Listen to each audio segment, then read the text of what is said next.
What happens when a product you've poured your soul into kind of falls flat? Today we're going to do something a little different. I'm going to tell you about the business that I own and run, my virtual instruments company, Sonora Cinematic. We recently released a virtual instrument called Nocturne Electric Piano, and while it wasn't a disaster by any means, sales have already covered the costs of producing it, it did have a disappointing first month on the market.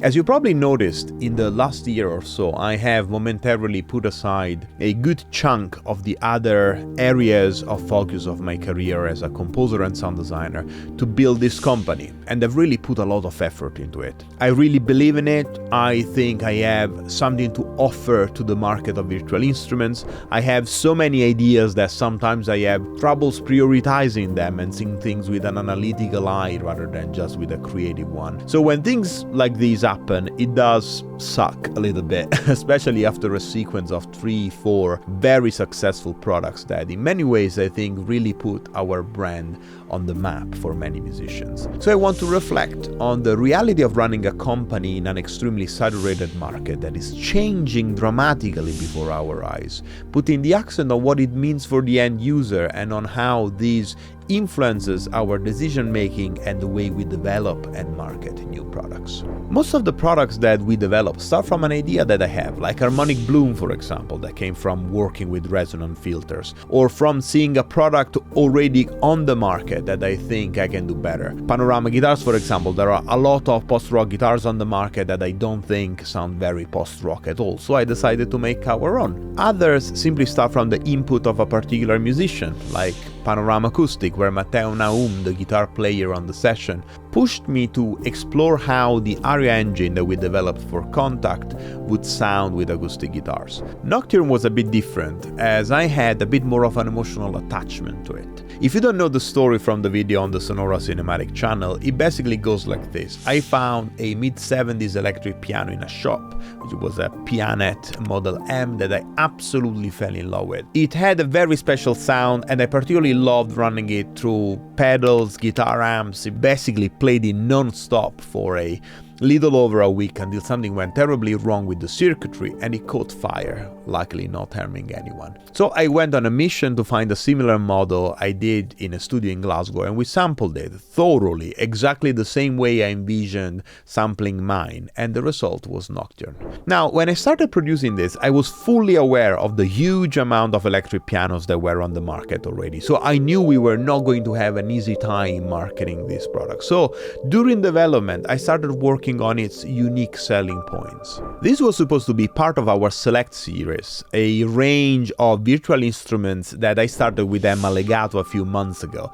The point of the Select series is that they are simple, affordable, easy to use, and that they get you results very fast. Emma Legato did incredibly well. We sold so many copies of that product, so it was a very good start.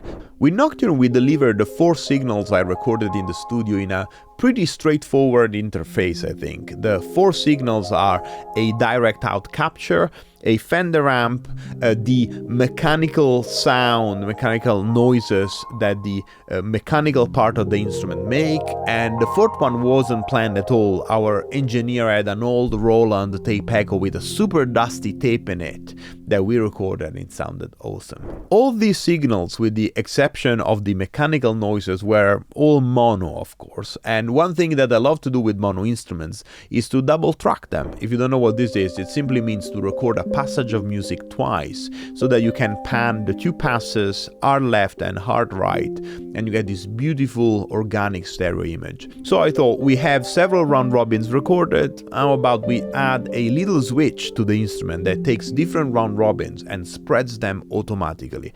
And we did, it worked very well. Then I replicated some of the processing I used to do with effects pedal using Contact's DSP, and the result was the bus processing presets we added that we paired with the Select series clouds, as we call them, created for this really lush, huge cinematic sound. And for me, this was the whole point of the piano. It wasn't an electric piano for pop music, even though you can absolutely use it for that. It's a cinematic ambient piano. It's mellow, it's soft, it's emotional. It's the electric version of a felt piano, a film composer's favorite. And I thought this was a great idea, maybe not a completely unique one, but a well-executed version of one with some nice tricks up his sleeve. But you were just not very interested, I guess. And that's super fair when you have a limited budget dedicated to buying virtual instruments and the economy is not great.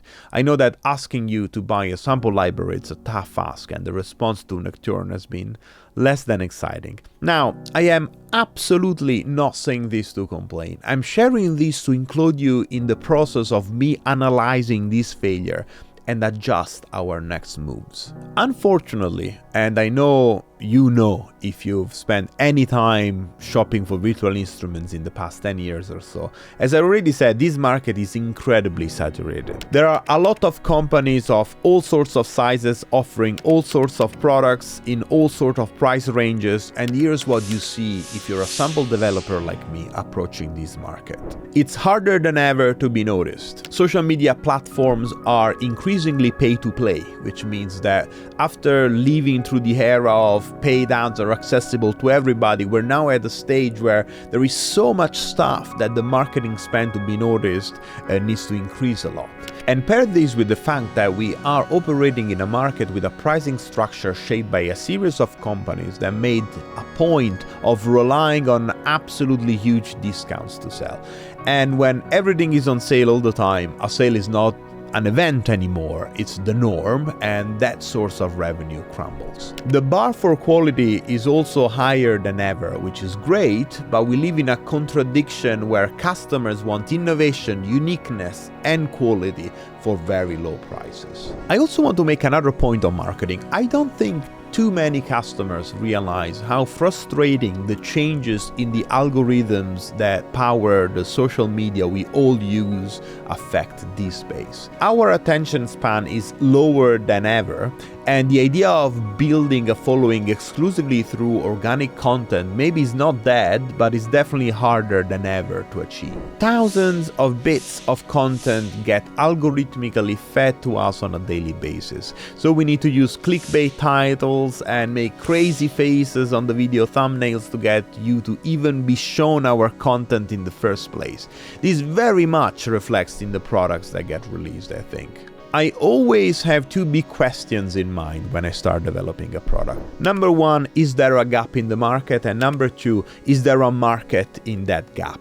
And now I think I need to start adding a third one that might even become more important than the other two, which is number three, can we communicate clearly and effectively what we're offering? I think Nocturne was a victim of a lack of attention to these 3 points and specifically to the last one. But again, rather than complaining, I want to analyze this, which brings me to my next point, which is what does this mean for the customers? I think it's useful to share with you the size of Sonora Cinematic, and as a consequence of this, what are the costs associated to being on the market. Sonora Cinematic is financed entirely with my own money. We don't have an external investor of any kind or debt, and we keep growing in a completely organic way through the sales of our products, which may be a very slow way to grow, but one that is at least controlled and that keeps us independent. I'm not saying that I never want an investor. I'm just saying that it would need to be the right one. Let's see what the future holds. I started Sonora Cinematic in 2020, making a couple of products for a friend's brand, and in 2021 we released our first large product called Poiesis Cello, which recently had a makeover and is still one of my favorite things we've ever made. I think we really nailed the sound on that product. In 2022, Sonora Cinematic went in the back burner a bit as I got very busy on a huge project, even though that is the year we released Harmonic Bloom, and it became pretty clear that I needed help. We're not yet at the stage of having full-time employees, mostly because we really need a variety of skills and we don't have the resources to hire them all full-time. So I have instead opted for putting together a team of talented freelancers that work for Sonora Cinematic part-time. I work with 2 sample editors, 1 marketing person who also helps with the overall management of our website, and 1 programmer, which together with me makes a team of 5. On top of these core members, we do have other people I call on a less regular basis, another editor, someone to help with the videos. All these people of course need to get paid, and yet there are more costs. For all products I have a collaborator on, and there are quite a few of them. This could be the musician that was on the session, or maybe a co-producer. We pay them pretty fair royalties on the sale of every copy. Then we have licensing fees that we pay to Native Instruments. These vary between 6 and 10.5%, and attention, as this is important, all these fees are calculated on the full retail price, not on the discounted one, and are all paid in advance before we sell the product. So when you buy a product from us and it's on sale, or you get any sort of loyalty discount, we actually pay a percentage that is in reality much higher. Then, if you buy our products through a distributor, they are of course also getting a cut. You see how our margins can get very slim if we're not careful. And on top of these recurring costs, we have obviously all the costs associated with actually making the product. Recording studios, engineer, session musicians. If you're sampling instruments that by contract have extra expenses associated with them because they need to be tuned professionally or are hard to transport, like pianos or harp or timpani, you're paying for those as well. And I didn't even mention a bunch of other costs like making the walkthrough videos or the trailers and answering support emails. I was very lucky that this lukewarm reception was for a library like Nocturne, which of course costs a lot less than, for example, what we're working on right now. I don't want to share anything, but it involves an orchestra, so you see how we are actually risking a lot there. And I guess what I'm trying to say with all this rambling is making this stuff really costs a lot of money, and taking risks really is very, very hard if you don't have deep pockets. So what have I learned and what's next? Well, I probably shouldn't have made Nocturne Electric Piano, but at the same time, to me personally, Nocturne is one of the sweetest sounding things we have in our catalog, and one that really inspires me to write. Everybody knows the joke, how to make $1 million in the music industry, and the answer is start with 2 millions.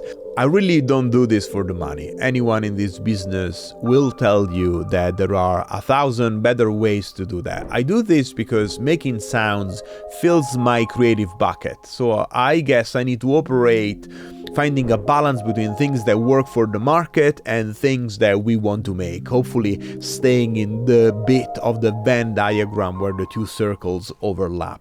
As a customer, your choices have a massive impact on what gets made. So let's also use this video to ask you to let me know what you want to see from developers.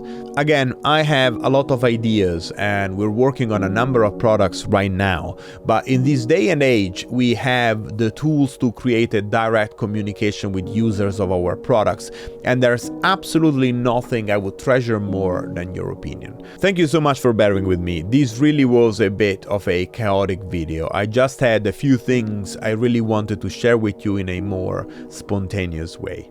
Ultimately, I just want to show a bit of transparency and vulnerability, which I think are a bit too rare in the music industry, and I hope that this authenticity can build trust. Thank you so much for watching. I'll see you next time.